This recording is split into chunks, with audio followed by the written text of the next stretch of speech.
Tudo bem? Faz tempo que vocês não me veem? Vai ser porque eu vejo vocês.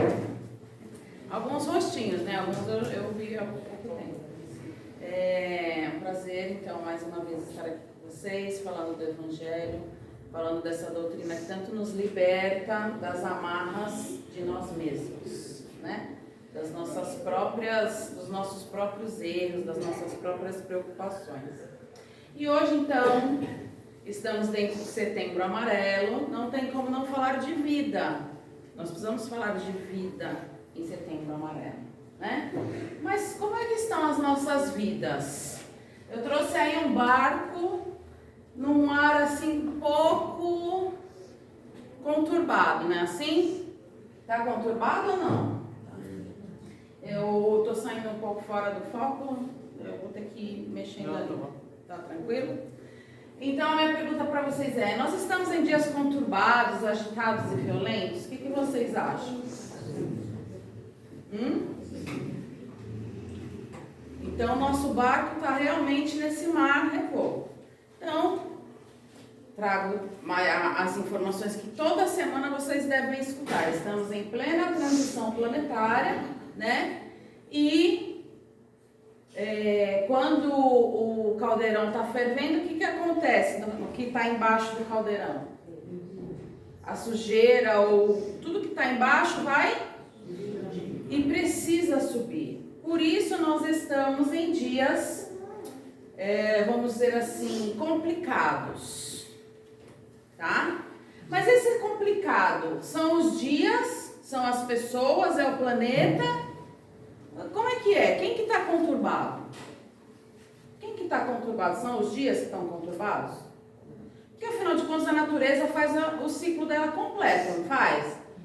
O sol nasce, tem todas as questões que tem que acontecer, depois o sol se põe, vem a noite, aparecem as estrelas, vem a lua. Vocês viram a lua hoje? Que coisa mais linda! Então o ciclo da natureza tá ok, não tá? Então quem está conturbado? E quem está violento? São os nossos pensamentos, os nossos sentimentos que são violentos. Tem pessoas que falam assim para mim: Dani, mas eu não sou capaz de levantar a mão para ninguém. Pode não levantar a mão. Como é que está o olhar? De julgamento. Como é que está a língua, chicote? Aquela que quando abre, não precisou movimentar nem o braço, não é verdade? Não precisou movimentar nada, só precisou movimentar a língua. Aí ela, ó, né?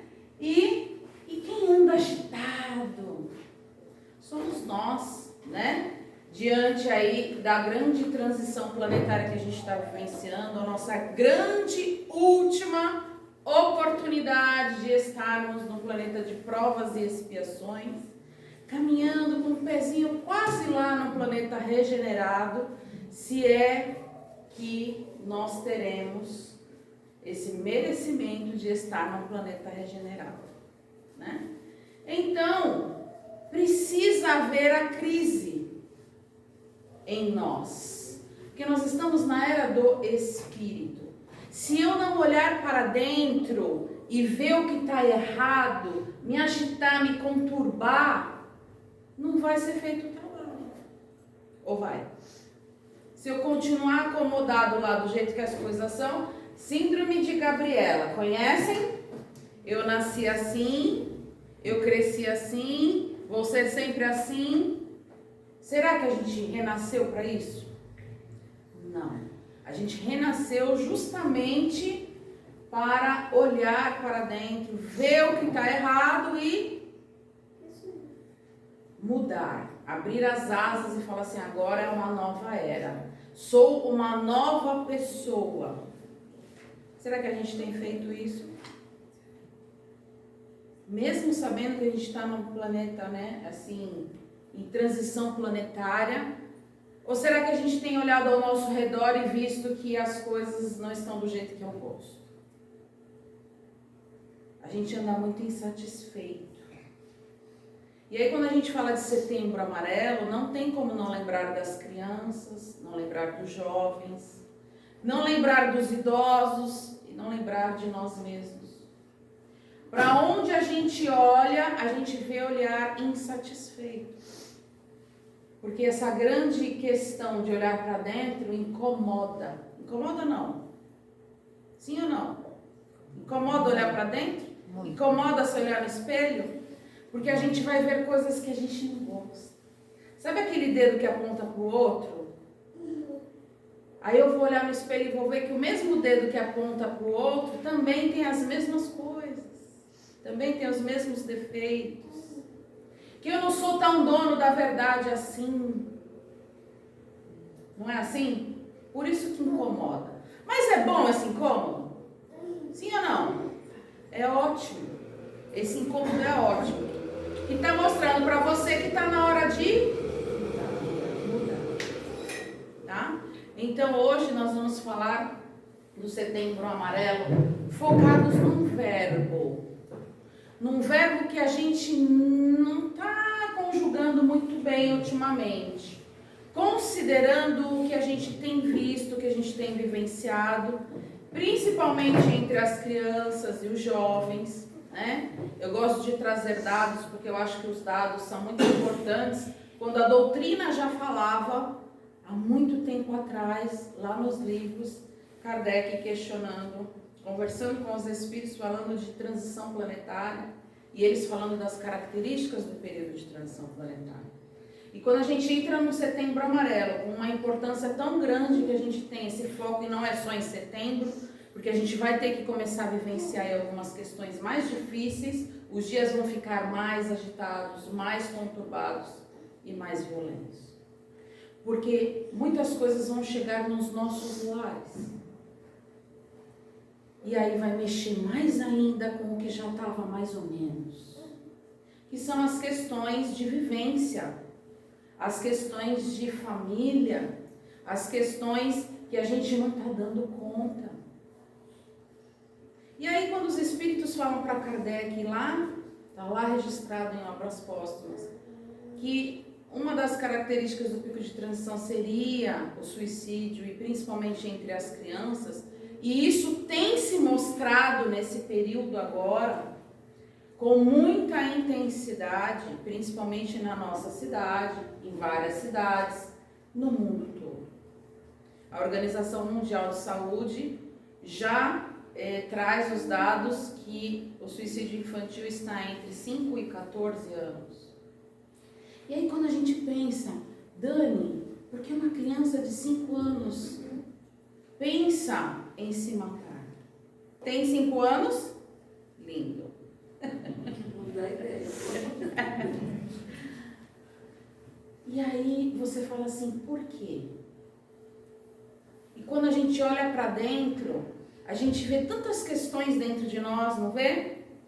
Tantos motivos. Quem aqui pode levantar a mão e falar assim, eu gostaria tanto de acabar com isso tudo? Quem pode dizer que nunca pensou isso?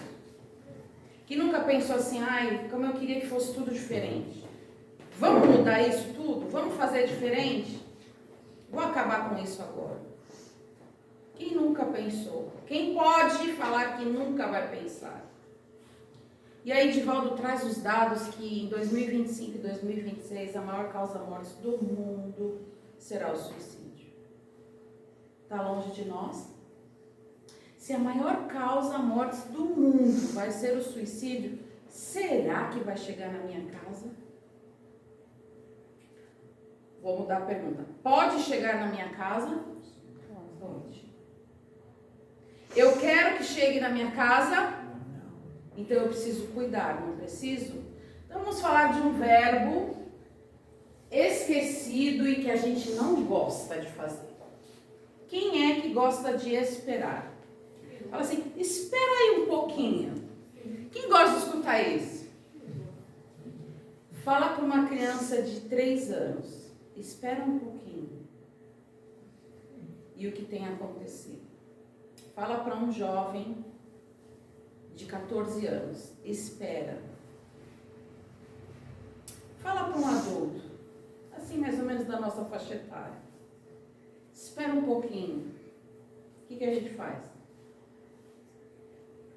Vocês viram como esse verbo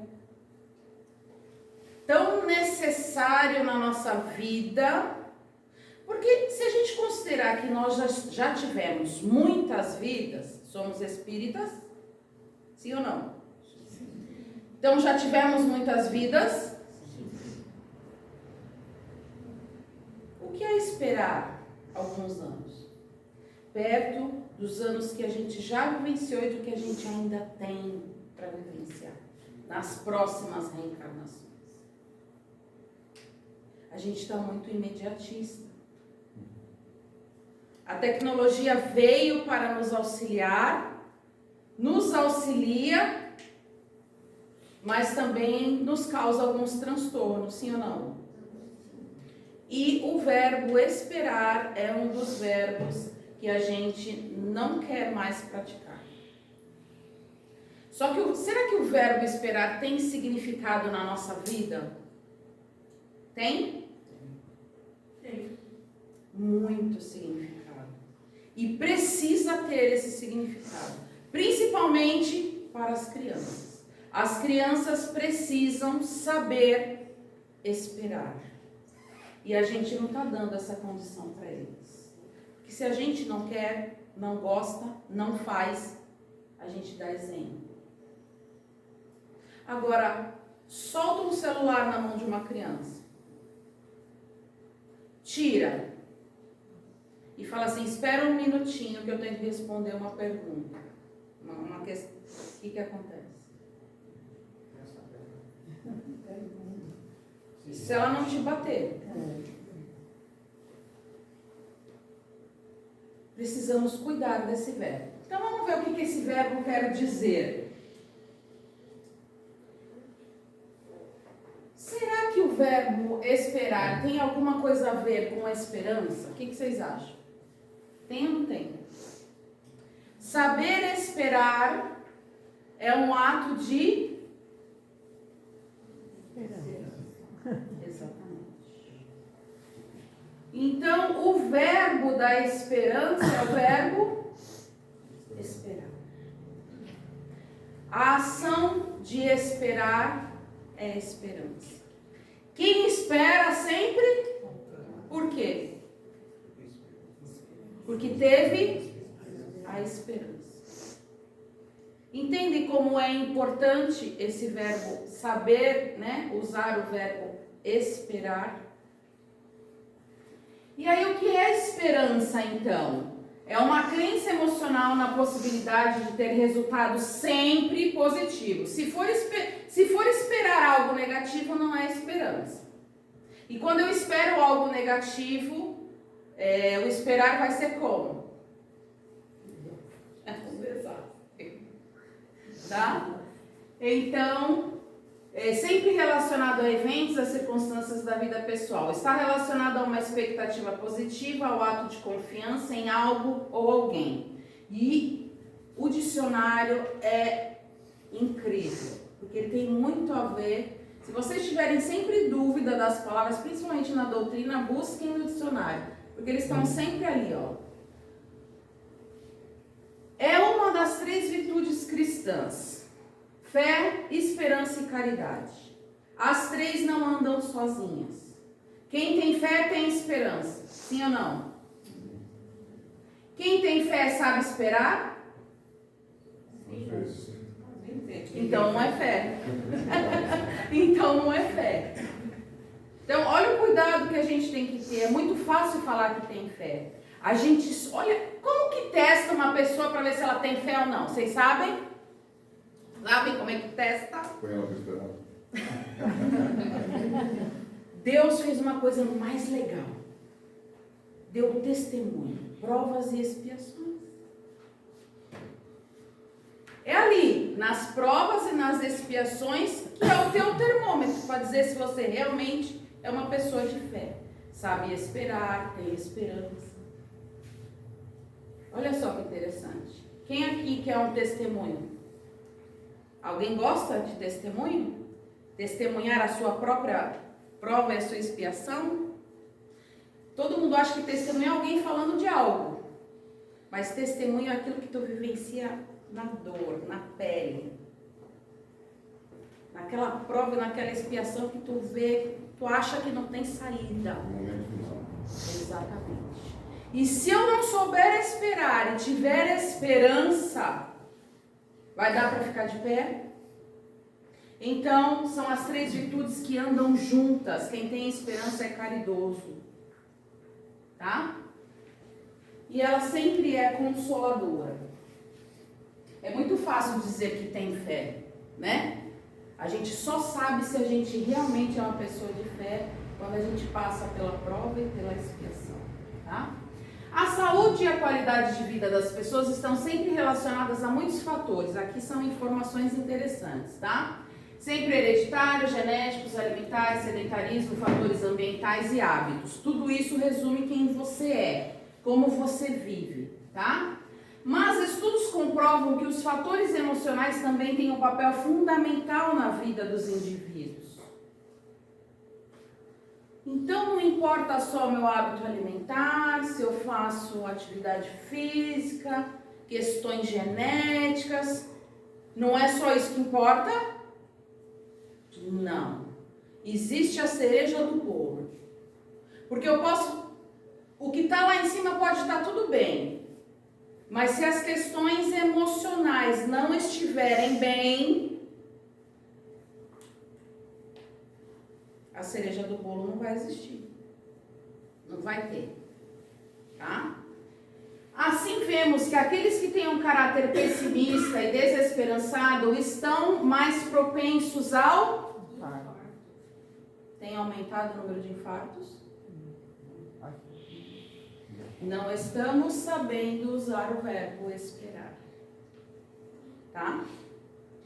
Quanto ao câncer, uma das questões do pessimista e do desesperançado, a gente viu o que os espíritos falaram na época do Covid. Lá no livro No Rumo do Mundo de Regeneração, eles relatam dentro dos hospitais que muitas pessoas entravam com todos os sintomas do Covid, desencarnavam e não tinham o vírus. Assistiram a Rede Globo. Muita televisão. Medo, pavor, as questões emocionais não estavam tranquilas. Então ele podia estar com toda a questão bem, todo o resto bem, mas o emocional não estava bem. Por que é que pessoas que pegavam o Covid desencarnavam em 48 horas e outras não faziam nem cócega? A pessoa pegava e nem sabia. Por quê? E aí lá relata que as questões foram realmente o que colocou em xeque-mate foram as questões mentais. Tá? Quanto ao câncer, alguns fatores emocionais se destacam. A gente tem visto muitas pessoas passando por essa deficiência do câncer, não tem visto? E olha só, incapacidade de manifestar sentimentos. Sabe aquela pessoa fechada? Você pode rir, ela não está rindo. Você chora, ela não chora. Ela não consegue manifestar os sentimentos, consegue pôr para fora, aumenta o número de células doentes. A tendência para o pessimismo, ó céus, ó vida, minha vida é difícil. Oi, tudo bem com você? Tudo bem. Como você tá? Tô indo. Como é que fica o sistema imunológico dessa pessoa? Tô indo. Tá indo para onde? Tá fazendo o quê? Entendem que tudo está na questão e na saúde mental, que muitas vezes a gente não tem. Desespero em face aos problemas. Essa questão do desespero em face aos problemas é interessante. Quando chega um problema na nossa vida, a gente se desespera. Sim ou não? O desespero não faz você enxergar a saída daquele problema. É sempre assim. O desespero te coloca em desequilíbrio, que não deixa você enxergar a saída. Vai ajudar? Então volta. Não adianta desesperar. problema veio, o que eu faço? Agora é hora de agir. É ou não é? Saber esperar. Depressão também, né? Ausência de projeto de vida. Isso é interessante.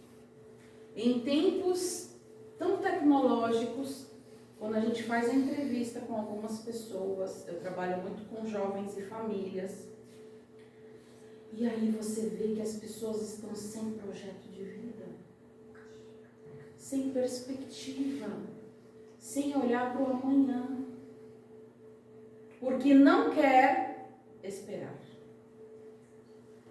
Essa é a nossa grande questão, tá? E também, tudo isso tem o aparecimento do câncer, mas também o surgimento das metástases, tá? Cada vez mais se constata que o desespero mais o estresse são considerados como fatores emocionais preponderantes no desfalecimento do sistema de defesa imunológico. Então, lá na época do Covid, quem tinha todos os sintomas, quem pegava, quem morria logo, o que estava acontecendo com ele? Com essa pessoa? Era um conjunto de desespero, mas eu sei que aqui ninguém passa por isso, porque afinal de contas somos todos espíritos evoluídos. E só acontece isso com o pessoal lá do outro centro, que eu vou amanhã fazer palestra. Vocês não, tá bom? Mas, qual é a grande questão? Será que a gente não tem estresse? Será que a gente não tem alguns desesperos diários? A grande questão é como eu lido com isso. O importante não é o que você cair, é quantas vezes você vai levantar. Esse é o mais importante. Você pode cair muitas vezes, mas levante mais vezes do que você caiu. Porque o que vai contar lá na conta divina foi como você lidou com o problema. O importante não é o que fazem com você, porque você vai sofrer aí muitas traições, muitas ingratidões, muita coisa você vai passar na vida. O importante não é o que fazem com você, o importante é o que você faz com o que fizeram com você. Como que eu vou lidar com isso? O que eu vou fazer com isso agora? Ah, eu fui traída. O que eu vou fazer com isso agora? Vou trair também? Vou dar um tapa na cara? Vou sair xingando todo mundo? Vou falar que minha vida tá uma porcaria? Não mesmo, não faça isso. Você tá muito novo e já sabe que não pode fazer isso. A gente é que faz. Entenderam? O importante não é o que o outro faz para você. É como você vai lidar com tudo isso aí. Então, se você quer ter um sistema imunológico forte para não ter doenças, você pode tomar em vários suplementos. Pode tomar muitas vitaminas. Mas não vai te garantir um sistema imunológico forte. O que vai te garantir um sistema imune a qualquer doença é saber trabalhar com o desespero e o estresse. Tentar eliminar o máximo da sua vida. Não dá pra gente falar que amanhã a gente não vai passar por nada disso. Mas vocês já têm uma informação. O que é que eu vou fazer com essa informação amanhã quando eu passar por um momento de estresse? Primeiro, saber esperar. Porque quem espera sempre vai alcançar. Tá? E aí, diante de tantas evidências, a esperança tem se destacado como um apoio fundamental e catalisador no processo de cura e de conquista da felicidade do ser. Quem tem esperança vai ser feliz. Quer ser feliz? Saiba esperar.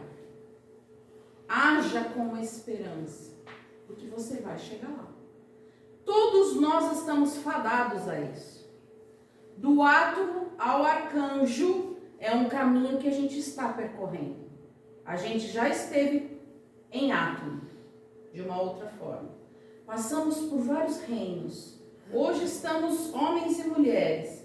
E vamos chegar a ser arcanjos. esse caminho é fadado. Deus nos criou para isto. Como é que eu estou lidando com a situação? Todo mundo aqui vai ser anjo? Sim ou não? Sim. Todos nós vamos chegar a arcanjos. A única coisa que vai diferenciar entre nós é o tempo que vai levar. Uns vão ser mais rápido, outros vão demorar muito mais, mas nós estamos fadados a isso. Como é que eu estou lidando com a minha vida hoje? Gente, se eu vou chegar arcanjo, o que é um desesperinho? O que é um estressinho? Entendem como a nossa vida é muito mais do que aquilo que a gente enxerga no plano físico? Se nós estamos passando por momentos difíceis, de provas e expiações, é necessário para que a gente chegue a anjo.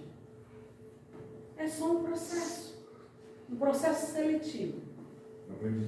Aprendizado.